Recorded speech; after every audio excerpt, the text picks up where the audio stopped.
So thank you to the incredible members of my cabinet. They're doing a phenomenal job. Everybody pretty much agrees to that, including our newest member, Secretary of Homeland Security, Mark Wayne Mullen. Thank you, Mark.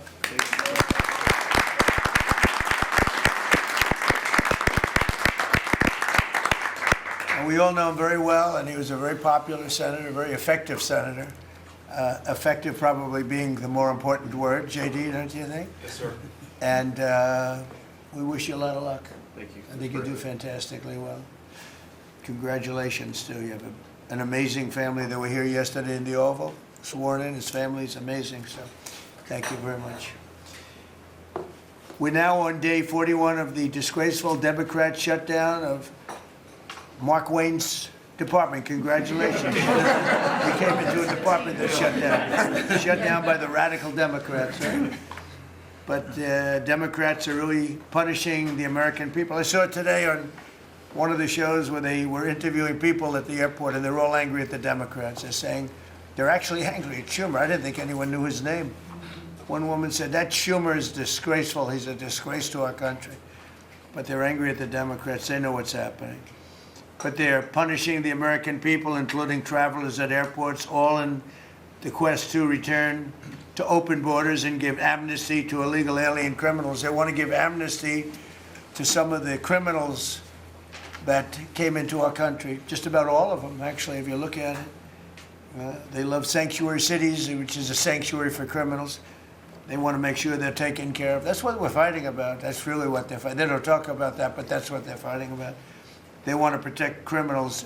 In many cases, 11,888 murders. Many of them, I will say, are gone now because of us. We got them out. But still have some left. Should have never happened, should have never been allowed to come into our country.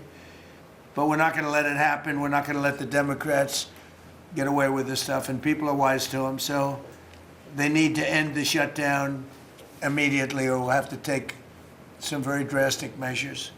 This morning, I want to give an update on the Operation Epic Fury, which is an appropriate name because we are absolutely obliterating them.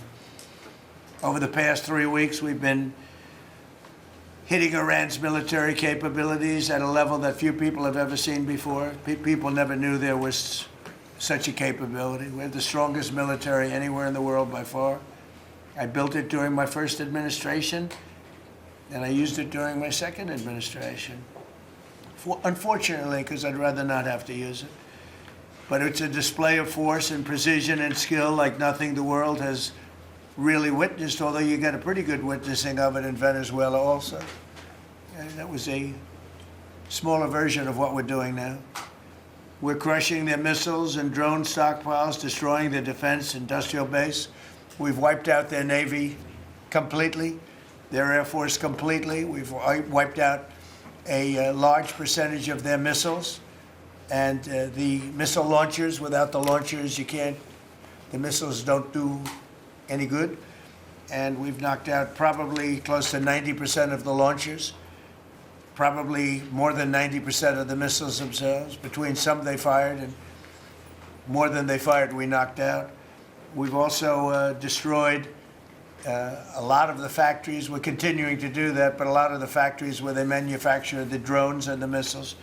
The drones, too, are way down, but the reason they're down is they go one way and they don't come back, because for the most part, we're shooting them down. But we also are able to, we've really done tremendous damage to the places where they make them. And just so we set the record straight, because I've been watching the Wall Street Journal's fake news and all these stories that get printed like, oh, I want to make a deal. They are begging to make a deal, not me. They're begging to make a deal. And anybody that saw what was happening over there would understand why they want to make a deal. But they say, oh, we're not talking to them. Anybody would know that. And only a total fool. And they're not fools. They're very smart, actually, in a certain way. And they're great negotiators. I say they're lousy fighters, but they're great negotiators. They are begging to work out a deal. I don't know if we'll be able to do that. I don't know if we're willing to do that. They should have done that 4 weeks ago. They should have done it 2 years ago. Or they should have done it when we first came into office, because 2 years ago, they had free reign under Biden. Sleepy Joe, worst president in the history of our country. What he allowed to happen to our country at the borders, and even with a thing like this. But not just him. Every president for 47 years, every president should have done this. They should have done it a long time ago, because you cannot give lunatics a nuclear weapon, and they would have had a big one. It stopped really when we did the B-2, but even before that, the Barack Hussein Obama, what he did where he gave them the Iran nuclear deal, gave them free will toward a nuclear weapon. Basically, he chose Iran over Israel and others that didn't want him to do it. But I terminated that deal. Had I not terminated that deal, you would have had a nuclear weapon years ago, and it would have been used, guaranteed. And one of the reasons you know about the guarantee is because their neighbors were sort of like bystanders. They weren't involved very much. They didn't choose heavy sides. They didn't want to, because people were concerned with Iran. There was a big black cloud over the Middle East. They were concerned, but all of a sudden the war starts, and they start shooting at these five, in particular, 5 countries. They start shooting at Qatar, Saudi Arabia, UAE, Kuwait, Oman. They start shooting at them, and everybody was shocked, including us. You know why? Because they're sick, and they had a plan to take over the Middle East. And some of those missiles that were shot at them were locked long before we even started this process. They were locked and loaded and aimed at those countries. They wanted to take over the Middle East, but we happened to come along, so it wasn't so easy. So right now their navy is sunk in the largest elimination of a foreign navy that has taken place, maybe ever, but certainly since World War II.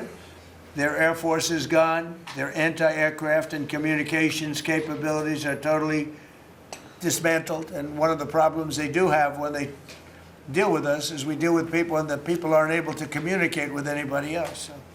So, because all of their leadership has been gone. The first level is gone, and they met to pick a new level, and they're gone. They're all gone because they didn't make a deal, and because they're sick people. They're really sick. They're really sinister, sick people. And if anybody thinks it was okay to have a group of people like this to have nuclear capability, nuclear weapons, and if we didn't attack with the B-2 bombers, they would have had a nuclear weapon within 2 weeks of that, maybe 4 weeks. But between 2 and 4 weeks, they were planning to have a nuclear weapon. If we didn't hit them at that time with the B-2 bombers, and one of the great air raids in history, maybe the greatest, dark at night, no moon, no light, every single bomb hit its mark and just obliterated that place. So it's now buried deep under earth. And it was an amazing thing, but they would have a nuclear, and they would have used it without question. And you know that because why did they shoot all these countries that weren't even really involved with them? They weren't involved. They had no big problems because they're sick, because they want to take over the Middle East, not just Israel. Certainly Israel would have been the first on their list. They would have used nuclear weapons, a nuclear, you don't need too many of them. But they would have used a nuclear weapon on Israel, and they would have used it on the other neighbors, and then they would have come after us. And if we had a weak president, they would have done great damage. But fortunately, you don't have a weak president. I knew what was happening. And I think we've been proven right. They took one missile, went 2,500 miles. They supposedly didn't have a missile like that. They had no missile with that capability. But they shot the now famous Ireland, the island that the UK was very afraid to give us because they didn't want to get dragged in. But we don't want to get dragged into their wars either. It's one thing we're very disappointed, I'll say it publicly, we're very disappointed with NATO because NATO has done absolutely nothing. And I've always said, 25 years ago, I was somebody that wasn't a politician, but I was always involved in politics and I understood politics. I said 25 years ago that NATO's a paper tiger, but more importantly, that we'll come to their rescue, but they will never come to ours. And I want you to remember that we said this. They didn't come to our rescue. Now they all want to help. When they're annihilated, the other side is annihilated, they said, we'd love to send ships.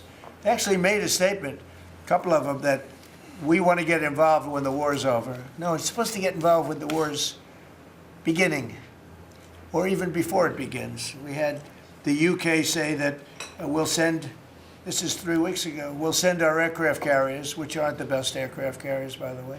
They're toys compared to what we have. But we'll send our aircraft carrier when the war is over. I said, oh, that's wonderful. Thank you very much. Don't bother. We don't need it. And we don't need it, and we don't need them. We estimated it would take approximately 4 to 6 weeks to achieve our mission, and we're way ahead of schedule. If you look at what we've done in terms of the destruction of that country, I mean, we're way ahead.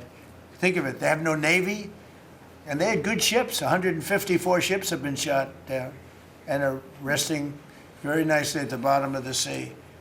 And we did that in a matter of less than a week. Because we have the greatest military in the world by far, nobody even close. So we estimated it would take approximately 4 to 6 weeks to achieve our mission. 26 days in, we're really a lot ahead of schedule. The Iranian regime is now admitting to itself that they have been decisively defeated. They're saying to people, this is a disaster. They know it. That's why they're talking to us. They wouldn't talk otherwise. But they're talking to us because they've got a disaster in their hands. They're defeated. They can't make a comeback.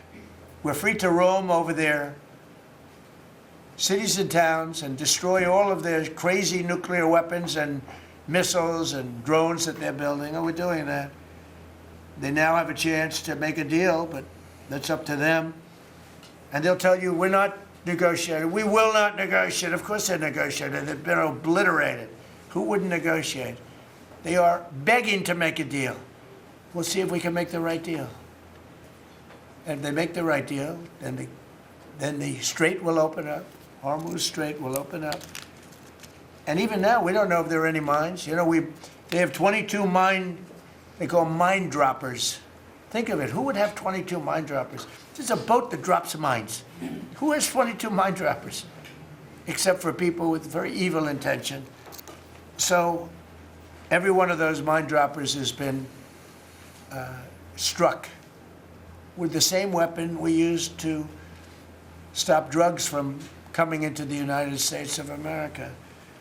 When we hit those boats, it's the exact same weapon, extremely effective. We have unlimited supplies and extremely effective. But they have no more mine droppers. By the way, speaking of drugs, we're 98% down drugs coming in by water, by the ocean, by the sea. 98%. And we're trying to find out who are the 2% because we think they're the bravest men anywhere in the world. Maybe women.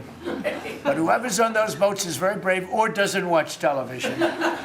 But where drugs coming in by sea, coming in by water, are 98% down. And now we'll stop the drugs coming in by land. The land is the easy one. You had to stop the water. A lot of it came in through the water. Now it's all pinched.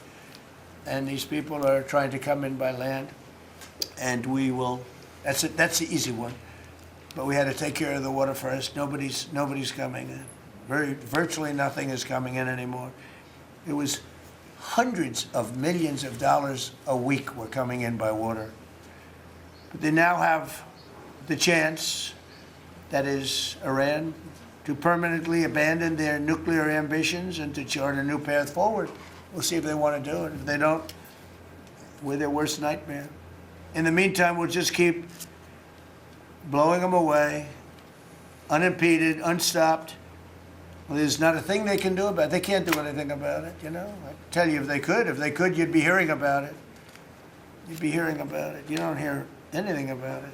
They can't shoot our jets. We have the best military equipment in the world. No, not even a contest. And you see that with Venezuela. They had other equipment. They didn't have ours. It didn't work. Didn't work. Think of it. We did the situation in Venezuela. It was a great military operation, getting a very, very dangerous man who's killed a lot of people, forced people into our country. Incredible. He emptied his prisons in Venezuela, emptied his prisons into our country, and I hope that charge will be brought at some point, because that was a big charge that hasn't been brought yet. It should be brought. He emptied his prisons into our country and was a major purveyor of drugs coming into our country. And he's now been captured and, I guess be given a fair trial. But I would imagine there are other trials coming because they've really sued him just in a fraction of the kind of things that he's done. Other cases are going to be brought, as you probably know. In the meantime, with Iran, we're going to keep doing what we've been doing, and nobody's a match for the United States, but they're not a match for the United States. It's small potatoes. That's why I'm so disappointed in NATO, because this was a test for NATO.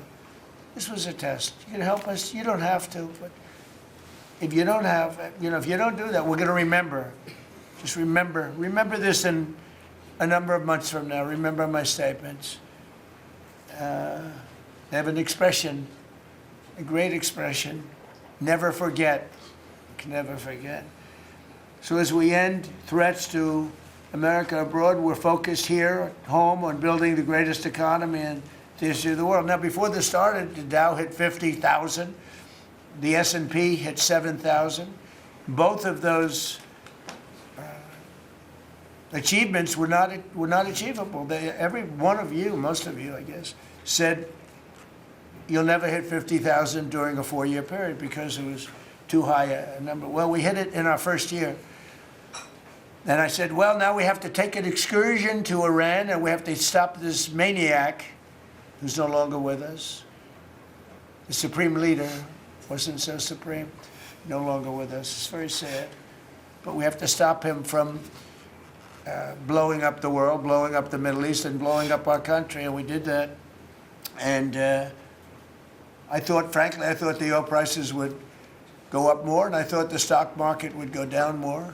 It hasn't been nearly as severe as I thought. I think they have confidence in maybe the American president and maybe the people sitting around this table. But Americans filing their taxes this year are receiving record-setting refunds. It's been a very big story. Well, it should be a big story. I don't think you write about it that much, but I speak about it. I speak about it because if I speak about it, at least people hear. You don't write about it. You don't write about the drug prices going down. It'll be going down 30, 40, 50, 60%, 70%. Favored nations, called most favored nations, we're going to be paying the lowest price anywhere in the world. Before we paid the highest price in the world, Bobby, right? And now we're going to pay the lowest price in the world. That's quite a difference. It's a difference of from 40 to 70 and 80 and even 90%. That's a pretty big difference. But we're slashing regulations and investment is pouring in from all over the world. We have the most investment of any country in history has been put into our country in the last year. And again, we had to take a little detour. Won't be long. Going to end soon. We had to take a little detour, go to Iran, and we had to put out a fire. Very dangerous fire that could have blown up big portions of the world, if not the whole thing. So tomorrow we'll be announcing a variety of actions that we're taking to support American farmers, who we never forget. We love the farmers. We gave them $12 billion out of tariff money. We had a tremendous amount of tariff money come in. And we continue to have. We've gone, as you know, the Supreme Court gave us a very unfortunate, foolish ruling. A ruling that gives the people that have ripped off our country for many years, gives them some money back. But it's one of those things. It's a terrible, terrible, horrible mistake they made, but it's okay because we have another method that's just as good. We'll use the other method. But because the tariff money has been so substantial, we gave our farmers, who have been mistreated by some countries, we gave them $12 billion, and they're extremely happy, and they deserve it. They've been great. They never complain. They just go out and they farm, and they wouldn't do anything different. They wouldn't trade jobs with any of you, except maybe some of the fake media. I don't know. Somehow I don't see that. I like their job better, actually. I love the farmers. So we gave them $12 billion. So in just a few moments, Treasury Secretary Scott Bessent will discuss the actions that we're taking to address energy prices, which have not gone up as much as I thought, Scott, to be honest with you. And, it's not over, so maybe it'll go up a little bit more. It's all going to come back down to where it was and probably lower. And my predictions have been right. Trump was right about everything. They have a new hat. Trump was right about everything. It's pretty right.